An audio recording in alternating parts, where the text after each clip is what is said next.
கர்த்தருக்கே கனமும் மகிமை உண்டாதாக. இந்த வருடத்தின் கடைசி ஓய்வு நாளிலே ஆரம்ப வெஸ்பரில் வந்திருக்கிறோம். இந்த ஆரம்பத்தை பார்த்தவர்கள் கடைசி வரைக்கும் இந்த கடைசி ஓய்வு நாளையும் ஆரம்ப பொழுதையும் காண செய்திருக்கிறார். ஆகவே இந்த நாளிலானது எந்த நாள் ஆண்டவருக்கு நன்றி செலுத்துகிற நேரமாக இருக்கிறது. ஆகவே ஆண்டவருக்கு இன்னும் ஆண்டவருக்கு அதிகமான நன்றியை செலுத்துவோம், ஜெபிப்போம். கிருபையுள்ள கர்த்தாவே, இந்த வருடத்தின் கடைசி ஓய்வு நாளிலே வந்திருக்கிறோம், ஆரம்ப ஆராதனையிலே வந்திருக்கிறோம். ஆண்டவருடைய கிருபை இந்த நாள் மட்டுமாய் எங்களோட கூட இருந்ததற்காய் நன்றி ஆண்டவரே. ஆண்டவருடைய நீர் எவ்வளவு தூரம் எங்களை வழிநடத்த வந்தீர் என்று பார்க்கும் பொழுது, எங்கள் வாழ்க்கையில் எங்கள் செய்த ஒவ்வொரு நன்மையும் நினைக்கும் பொழுது ஆண்டவரே எங்களால் நன்றி செலுத்த முடியாது. அவ்வளவு நன்றிகள் நான் சொல்லிக்கொண்டே போய்கொண்டே இருக்கலாம். அவ்வளவு நன்மைகள் எங்கள் வாழ்க்கையில் ஒவ்வொரு நேரமும், ஒவ்வொரு மணித்துளியும், ஒவ்வொரு நாளும் நீ செய்து கொண்டிருக்கிறதே நன்றியானவரே. இன்னும் ஆண்டவரே உங்களுக்கு நாங்கள் உண்மையில் பிள்ளையாகவும் உங்கள் நன்றிக்கு பாத்திரவான்கிற பிள்ளையாகவும் எங்களை வழிநடத்த வேண்டும். கர்த்தா இயேசு கிறிஸ்து நாமத்தினால் இப்ப நல்ல பிதாவே, ஆமென். சங்கீதக்காரனாகிய தாவீது விவரமாக சொல்கிறார். தாவீது ஒரு வசனத்தை சொல்கிறார். 2 சாமுவேலிலே 7ஆம் அதிகாரத்திலே 18ஆம் வசனத்திலே இந்த விதமாக அவருடைய நன்றியை சொல்வதை பார்க்க முடிகிறது. 2 சாமுவேல் 7ஆம் அதிகாரம் 18வது வசனம். அப்பொழுது தாவீது ராஜா உட்பிரவேசித்து கர்த்தருடைய சமூகத்திலிருந்து, கர்த்தராகிய ஆண்டவரே தேவரே என்னை இதுவரைக்கும் கொண்டு வந்ததற்கு நான் எம்மாத்திரம், என் வீடும் எம்மாத்திரம். எம்மாத்திரம் இதுவரைக்கும் என்னை கொண்டு வந்திருக்க ஆண்டவரே, நான் எம்மாத்திரம், என்னுடைய வீடு எம்மாத்திரம். பார்த்தீங்கன்னா அவர் எவ்வளவு இந்த நன்றியாக ஆண்டவர் சமூகத்தை மன்றாடுகிறார். நான் இதுவரைக்கும் என்னை கொண்டு வந்திருக்க ஆண்டவரே, இப்போ இதுவரைக்கும் என்னை கொண்டு வந்தீரே. அதே தாவீது என்ன சொல்கிறார் பார்க்கும் பொழுது, சங்கீதம் 78ஆம் சங்கீதத்திலே 70ஆம் வசனமும் 71ஆம் வசனமும், சங்கீதம் 78ஆம் சங்கீதத்திலே 70ஆம் வசனமும் 71ஆம் வசனமும், கரவல் ஆடுகளின் பின்னாக தெரிந்த அவனை தம்முடைய ஜனமாகிய யாக்கோவையும் தம்முடைய சுதந்திரமாகிய இஸ்ரவேலையும் மேய்ப்பதற்காக அழைத்துக் கொண்டு வந்தார். இவன் அவர்களை தன் இருதயத்தில் உண்மையின்படியே மேய்த்து தன் கைகளின் திறமையினால் அவர்களை நடத்தினான். இந்த தாவீது என்ன செஞ்சார்னா, கரவல் ஆட்டுக்கு பின்னாக அலைந்த அந்த மனிதனை அவரை என்ன செய்து இஸ்ரவேலுக்கு ராஜாவாக கர்த்தர் உயர்த்தினார். அவர் எவ்வளவு ஒரு ஆண்டவருக்கு நன்றி சொல்லி வரும்போது, அவர் நாடுகளுக்கு பின்னாடி போய்கின்றன ஆண்டவர் என்னை தெரிந்து கொண்டு என்ன செய்கிறார், இஸ்ரவேலையே வழிநடத்திருக்கேனே ஆண்டவர் தெரிந்து கொண்டாரே என்று அந்த நன்றியை அங்கே பார்க்க முடிகிறது. அதே மாதிரி ஒவ்வொரு வாழ்விலும் சரி, அந்த ஒவ்வொரு மணித்துளியும் சரி, அவர் அநேக நன்மைகளை செய்து கொண்டே வருகிறார். சில நேரங்களே அந்த புதிய ஏற்பாட்டிலே பார்க்கும் பொழுது லூக்கா 17ஆம் அதிகாரத்திலே 12 உள்ள வசனங்களை பார்க்கும் பொழுது அங்கே 10 குஷ்டரோகிகள் இருக்கிறார்கள். இயேசு வழியாக பார்க்கும் பொழுது 10 குஷ்டரோகிகளை என்ன செய்கிறார், அவர் சுகப்படுத்துகிறார்.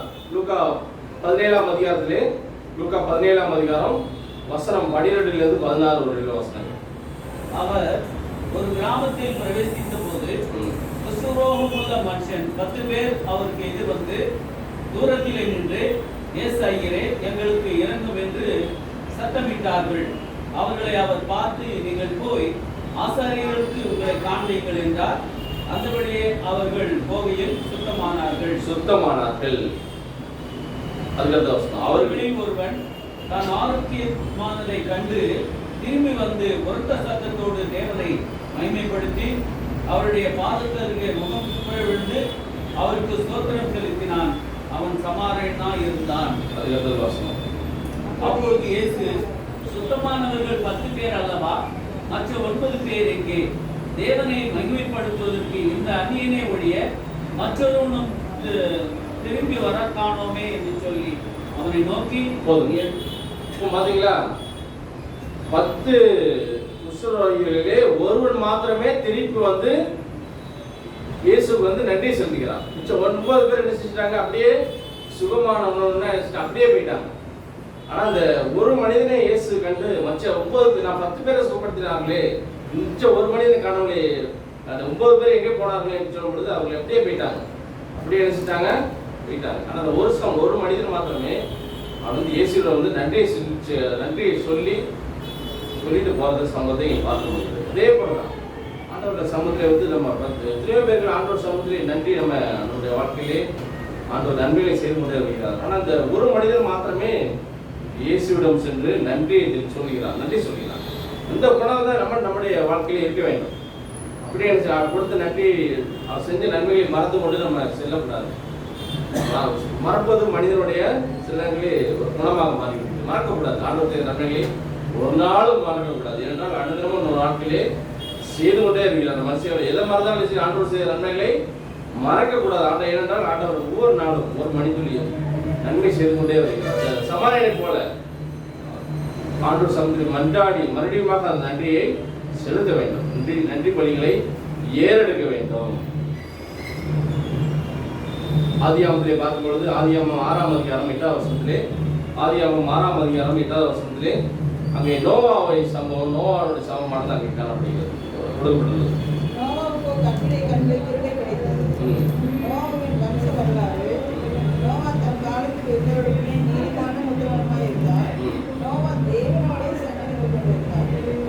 இந்த சம்பவத்தை பார்க்க நோவாவுக்கு வந்து கர்த்தருடைய கண்ணிலே கிருபை கிடைத்தது.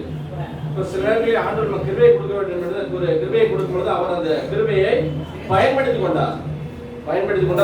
அவருடைய குடும்பத்தை அந்த வேலைக்குள்ளாக அவர் என்ன செய்தார், நடத்தி அவர் அந்த வேலைக்குள்ளாக உட்பிரவேசிப்பதற்கு அவர் அந்த வேலைகளை அவர் செய்தார். அவர் ஆண்டவருக்கு உண்மையுள்ள பிள்ளையாக இருந்ததுனாலே அவரும் அவருடைய குடும்பமும் பாதுகாக்கப்பட்டது.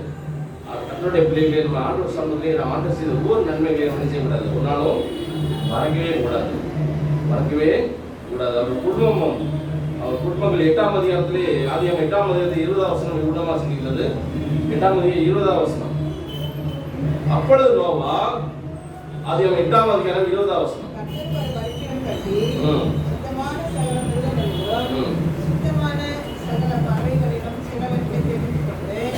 அவர்களை பலிபீடத்தின் மேல் தகன பலிகளாக பலியிட்டான். சுகந்த வாசனையை கர்த்தர் முகர்ந்தார். அப்பொழுது கர்த்தர், இனி நான் மனுஷன் நிமித்த பூமியை சமைப்பதில்லை.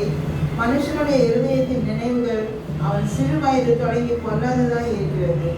நான் இப்பொழுது செய்தது போல இனி சகல ஜீவன்களையும் சந்திப்பதில்லை. பூமியில் உள்ள நாளெல்லாமும் விதைப்பும் அறுப்பும் சீதளமும் உஷ்ணமும் கோடைக்காலமும் மாரிக்காலமும் பகலும் இரவும் ஒழிவதில்லை என்று தம்முடைய உலகில் சொன்னார்.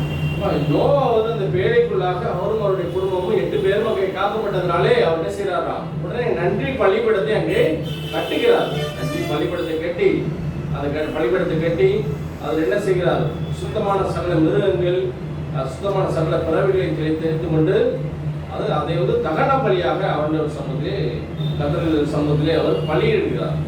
அப்படி பலியிடும் பொழுது சுகந்த வாசனையை கர்த்தர் முகர்ந்தார். அப்பொழுது கர்த்தர், இனி நான் மனுஷன் நிமித்தம் பூமியை சமிப்பதில்லை.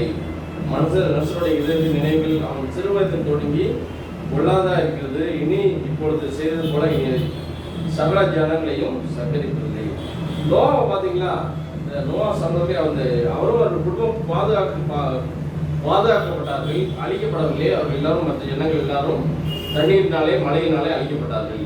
ஆனால் அதை நினைத்து அவர் என்ன செய்தார், மறந்து போகாமல் அங்கே ஒரு பலிபீடத்தை கட்டி அந்த பலிபீடம் நன்றி பலியை எடுத்தார். ஆண்டவர் விரும்புகிற ஒரே காரியம் தான். ஆண்டவர் செஞ்ச உடனே என்ன செய்தார், அதை திருப்பி என்ன செய்ய ஆண்டவருக்கு நன்றி பலியை அவர் செலுத்தினார். நோவா செய்தார், அப்படியே விட்டுவிட அவர் செல்லவில்லை. அந்த ஆண்டவர் சமூகத்திலே அந்த நேரத்தை கொடுத்து அந்த நன்றி பலிபீடத்தை கட்டி ஆண்டவர் சமூகம் அதை வந்து தேவன் என்ன செய்கிறாரா, சுகந்த வாசனையாக முகர்ந்தார். அது அவருக்கு பிரியமாக இருந்தது. அந்த நன்றி பலி, அந்த நன்றியை தெரிவிப்பது கர்த்தருடைய சமூகத்திலே அது அவருக்கு வந்து பிரியமாக இருந்தது. முதல்ல பார்த்தோம், இந்த 10 குஷ்டரோகிலே ஒரு குஷ்டரோகி மாத்திரம் நன்றி செலுத்தினால் 9 பேரும் போய்விட்டார்கள். ஆனால் நமக்கு சில மனிதர் கூட அப்படிதான் இருப்பாங்க. சார் அவங்க வேலை முடிஞ்சோன்னு அப்படியே என்ன செய்வாங்க, அப்படியே போயிடுவாங்க. ஆனால் அந்த நன்றி சொல்கிறார், அப்படி இருக்கக்கூடாது. நன்றி மறக்கக்கூடாது. நன்றி செய்தவர்கள் நம்ம வாழ்க்கையிலே செய்த ஒவ்வொரு நன்றிகளையும் மறக்கக்கூடாது. நன்றி வந்து வசனம் தான் சொல்லுது. கடைசி காலங்களில் எப்படி இருப்பார்களாம்? நன்றி அறிதல் இல்லாதவர்கள், அதாவது நன்றியை மறந்து விடுவார்கள். அப்படி இருக்கக்கூடாது. ஆண்டவர்களே அப்படி இருக்கவே கூடாது. யார் நமக்கு என்ன செஞ்சாலும் சரி, வாழ்க்கையை ஒரு வழிக்கு ஒரு சூழ்நிலைக்கு வருவதற்கு அவர்கள் ஒரு காரணமாக இருந்திருப்பாங்கன்னா அவங்களுக்கு கடைசி நம்ம நினைக்க கூடாது, மறக்கவே கூடாது. அவர்களுக்கு ஒரு நாள் என்ன செய்யக்கூடாது, அவர்களை மறக்கவே கூடாது. நன்றி என்ன செய்ய ஒரு நாளும் என்ன செய்யக்கூடாது, மறக்கவே கூடாது. ஆண்டவருக்கு அது பிரியமில்லாத காரியம் நன்றியை மறப்பது. நன்றியை வந்து ஒரு நாள் என்ன செய்யக்கூடாது, மறக்கக்கூடாது. அப்படியேப்பட்ட ஆண்டவர் வந்து இந்த ஆதியாகமம் 32ஆம் அதிகாரம் 10ஆம் வசனத்திலே யாக்கோபு என்ன சொல்லியிருப்பாங்க. ஆதியாகமம் 32ஆம் அதிகாரம் 10ஆம் வசனம். ஆதியாகமம் 32ஆம் அதிகாரம் 10ஆம் வசனம். தேவனே காண்பித்த எல்லா தயவுக்கும் எல்லா சத்தியத்துக்கும் நான் எவ்வளவேனும் பார்த்தேன் அல்ல. நான் கோலும் கையுமாய் இந்த யோர்தானை கடந்து போனேன், இப்பொழுது இவ்விரண்டு பரிவாரங்களையும் உடையவனானேன். ஆமா, இது யார் சொல்றது? யாக்கோபு என்ன சொல்றாரு? கோலும் கையுமாக வந்தேன், யோர்தானை கடந்து போனேன், இப்பொழுது இவ்விரண்டு பரிவாரங்கள் 2 குடும்பம் எனக்கு கிடைச்சிச்சு. நான் வரும்போது ரொம்ப கஷ்டப்பட்டு நொந்து வாழ்க்கையில் வந்து வாழ்க்கை வெறுத்து தான் இந்த மாதிரி வந்தேன். ஆண்டவரே எனக்கு இப்போ 2 குடும்பத்தை கொடுத்து நம்ம எப்படி செய்யலாம், எல்லா குடும்பம் சொத்துக்களோடு ஆண்டவர் கொடுத்து அதை வந்து எனக்கு கொடுத்தே ஆண்டவரே இப்படி என்று அவர் என்ன செய்கிறாரு, அந்த ஒரு நன்றியை செலுத்துகிறார். யாக்கோபு 32ஆம் அந்த 2 பரிவாரங்களை எனக்கு நீ கொடுத்தீரானவரே. இது அப்படிதான் நன்றி சொல்ல வேண்டும். கொடுத்துட்டாரு நம்ம நினைக்காம மறுபடியும் அது கொடுத்ததே ஆண்டவருக்கு என்ன செய்யும், மறுபடியும் நன்றி செலுத்த வேண்டும். அவர் வாழ்க்கை எவ்வளவு கஷ்டப்பட்டார் யாக்கோபு. ஆடுகளை மேய்த்து கொண்டும் ஒரு பொண்ணுக்காக என்ன செய்யறாரு, ஒரு பொண்ணுக்காக எத்தனை வருஷம் ஆடு மேய்ச்சாரு? 7 வருஷம். அப்புறம் அது அவங்க அப்பாவோட அந்த பொண்ணெல்லாம் கொடுக்காம என்ன செஞ்சாரு, பொண்ணை மாத்தி கொடுத்து என்ன செஞ்சாரு, அதுக்கு அவர் 7 வருஷம். ஒரு பொண்ணுக்காக அவர் என்ன செஞ்சார், அந்த காலத்திலேயே அவர் வந்து என்ன செஞ்சாரு, அந்த காலத்திலேயே அந்த இது இருந்திருந்தார். அப்ப அந்த அந்த அவங்க அப்பானால அது வந்து புரிந்து கொள்ளவில்லை. அதுக்காக எனக்கு அதனால அந்த அவர் என்ன அந்த பொண்ணுக்காக இன்னொரு 7 வருஷம் ஆடு மேய்ச்சி எல்லாத்தையும் மேய்ச்சி கட்சியில் அந்த அதையும் கல்யாணம் பண்ணி அதுக்கு நினைச்சிட்டாரு ஆண்டவர். குடும்பம் 2 பரிவாரங்களை கொடுத்தார் என்று நன்றி சொல்றாரு. இப்போ நமக்கு குடும்பத்தை ஏற்படுத்துகிறது யார் தான்? நம்முடைய கர்த்தர் தான் நம்ம குடும்பத்தை ஏற்படுத்துறாரு. ஒவ்வொரு நாளும் நம்ம குடும்பங்களை ஏற்படுத்துகிறவர் கர்த்தர் தான். இப்போ அந்த குடும்பங்களை வந்து கர்த்தர் வந்து அதிகமாக நேசிக்கிறார். 32ஆம் அதிகாரம் ஆதியாகமம் 32ஆம் அதிகாரம் 7ஆம் வசனம். அப்பொழுது யாக்கோபு மிகவும் பயந்து வியாகுலப்பட்டு தன்னிடத்திலிருந்த ஜனங்களையும் ஆடு மாடுகளையும் ஒட்டங்களை 2 பகுதியாக பிரித்து ஏசாவு ஒரு பகுதியை விழுந்து அதை முறியடித்தாலும் மற்ற பகுதி தப்பித்துக் கொள்ள இடம் உண்டு என்றார். இப்போ இந்த சம்பவத்தில் பார்க்கும்போது ஏசாவை ஏமாற்றி கொண்டுதான் அவருடைய மாமா விட்டு செல்கிறான். எப்படியாவது அவருக்கு வந்து என்ன செய்யறார், அவர் திருப்பி நான் ஆடு மாடுகளை கொடுக்க வேண்டும். ஆடு மாடுகளை 2 பகுதியாக அவன் பிரிக்கிறான். 2 பகுதியாக அவன் பிரித்து அவனுக்கு எப்படியாவது சகோதரனோடு மன்றாடி எப்படியாவது ஒப்புரவாக வேண்டும் என்ற ஒரு காரியமும் அவன் காணப்படுது. நன்றி செலுத்திக்க மாத்திரம் இல்லை, அவன் ஒப்புரவாக வேண்டும் என்று அவன் நினைக்கிறான். அவன் தன்னுடைய சகோதரனுக்காக ஒப்புரவாக அவன் முயற்சி செய்கிறான். 24ஆம் வசனம் பாருங்க. அதே 24ஆம் அதிகாரம் 32, 22, 24.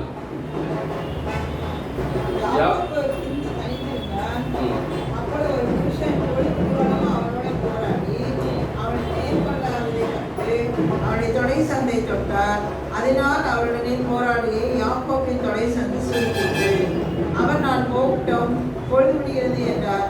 அதற்கு அவன், நீர் என்னை ஆசீர்வதித்தால்படியே உம்மை போக விடேன் என்றான். அவர், உன் பெயர் என்ன என்று கேட்டார். யாக்கோபு என்றான்.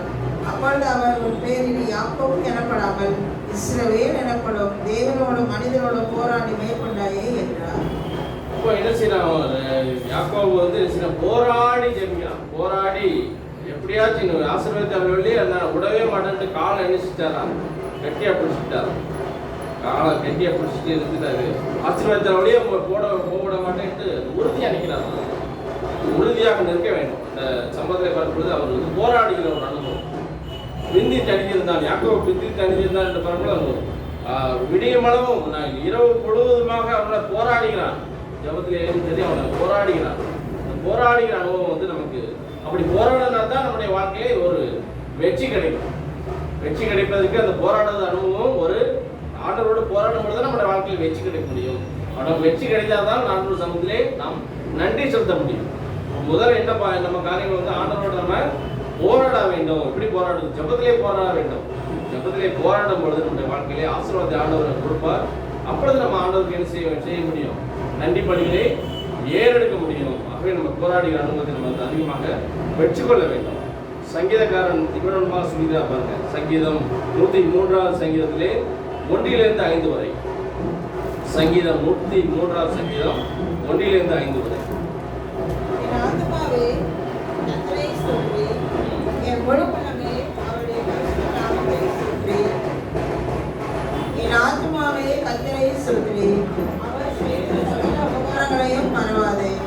அவர் உன் அக்கிரமங்களை எல்லாம் மன்னித்து உன் நோய்களை எல்லாம் குணமாக்கி உன் பிராணனை அழிவுக்கு விலக்கி மீட்டு உன்னை கிருபையினாலும் இரக்கங்களினாலும் முடிசூட்டி நன்மையினால் உன் வாயை திருப்தியாக்குகிறார். கழுகுக்கு சமானமாய் உன் வயது திரும்ப வாழ வயது போல் ஆகிறது.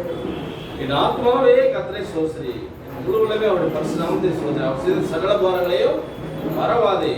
மறவாமல் என்ன செய்யலாம்? அவர் செய்த ஒவ்வொரு உபகாரங்கள் நன்மைகளை நம்ம அக்கிரங்கள் எல்லாம் மன்னிக்கிறார். அது மாத்திரம் இல்லை, நோய்கள் எல்லாம் என்ன செய்யறார்? அவர் குணமாக்கிறார். நம்ம பிராணனை அழிவுக்கு விலக்கி விட்டு ஒவ்வொரு நாளும் நம்ம ஜீவனை கொடுத்து கொண்டே வருகிறார்.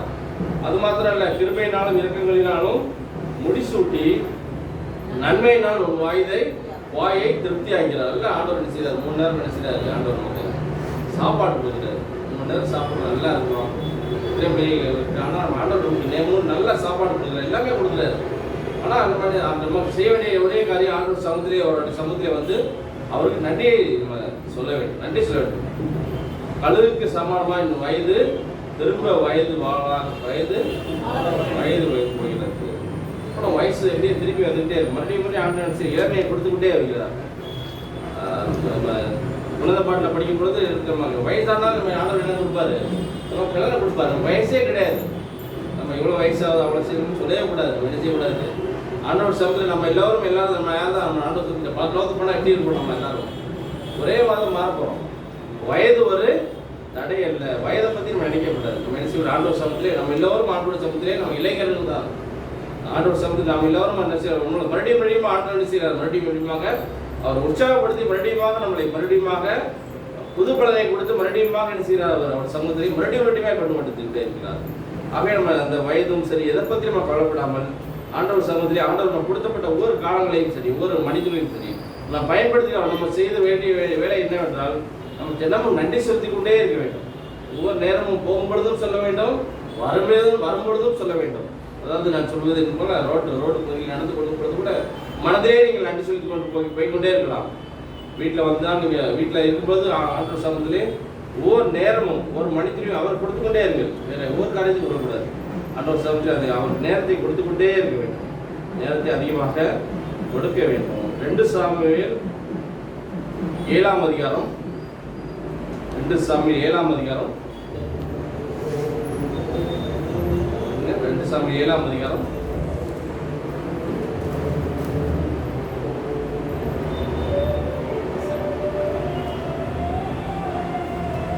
12வது. அப்பொழுது தாவீது ராஜா உட்பிரவேசித்து கர்த்தருடைய சமூகத்திலிருந்து, கர்த்தராகிய ஆண்டவரே, தேவரீர் என்னை இதுவரைக்கும் கொண்டு வந்ததற்கு நான் ஏமாத்திரம், என் வீடு ஏமாத்திரம்.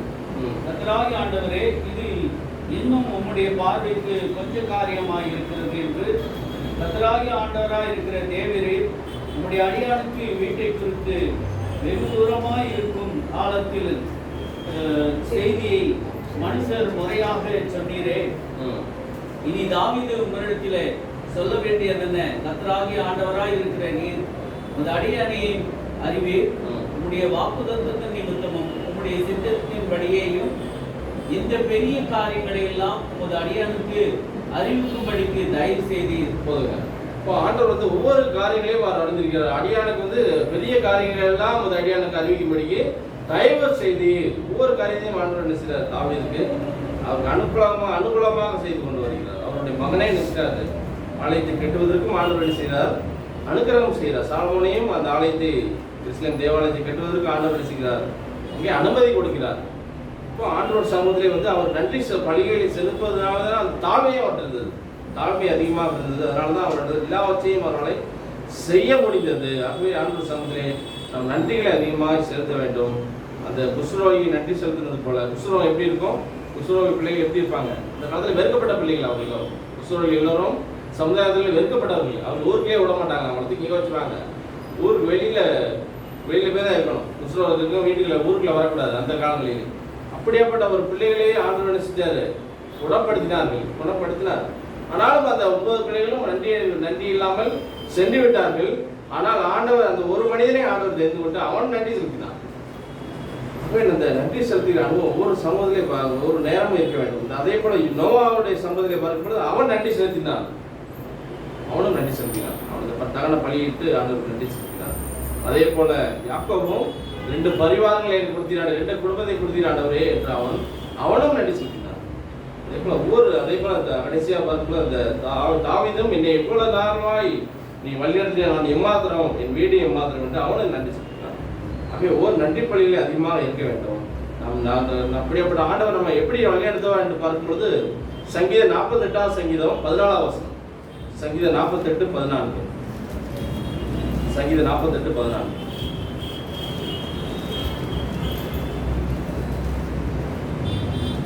இந்த தேவன் என்றென்றும் உள்ள சதா காலங்களும் நம்முடைய தேவன், மரணவரையும் நம்மை நடத்துவார்.